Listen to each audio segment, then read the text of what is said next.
There's a pretty good chance that when you hear what this video is about, you're going to click off of it. But this subject is something that I thought I knew everything about too.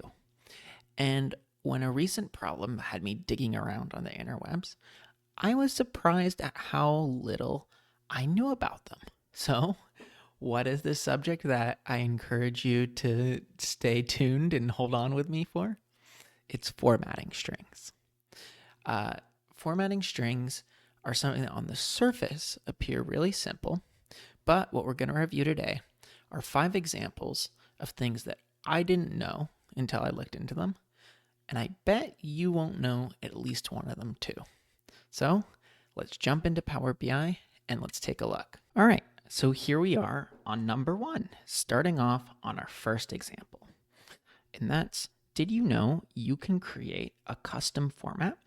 So in this case, total sales is 25 million, but I was able to format this as 25,000 thousandths.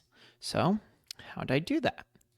Well, in DAX, I used format, total sales, and then the pound sign separated by commas, and then my custom ending. If I wanted to name this, 1,000 million shoes, right? I can go ahead and I can do that. And it'll use what I typed in at the end of my formatting string in the measure. Isn't that cool? All right, so if you knew that one, let's see if you know this next one. All right, this next one is that you can use a custom title based on really any measure, but in this case, I'm using a calculation group in your Power BI reports. You can go into the formatting section, you can go into title, and you can set a custom measure.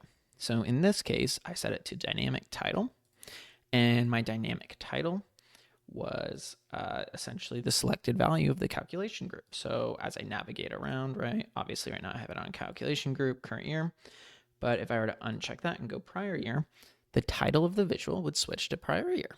All right, now that was an easy one. Now, this next one, I'll bet gets you really excited. And I've done a short on this one, so you might know it. But, actually, sorry, I'm in the wrong order. So this next one is custom date formats. Again, this one, I'm going to be honest, there's a good chance you might know this one. But you can do all kinds of things. So for example, here I have my date, and then I have my custom date. And if I drop this down to 3 M's, right, I can switch this to the 3 abbreviations here, right?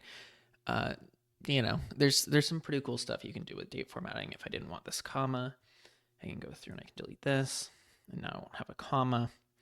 But let's get on to that more exciting one at number 4. And that is that you can use emojis in Power BI. So there's been all this talk around SVGs and things like that. But you can use any Unicode emoji in Power BI and it'll render just like text. So here, for example, I'm using an if statement where I'm saying, hey, if total sales is greater than 1,000, return a fire, because that's some hot sales. But if it's lower, return a down arrow, because that's some sad sales. All right, so we've gotten through 4.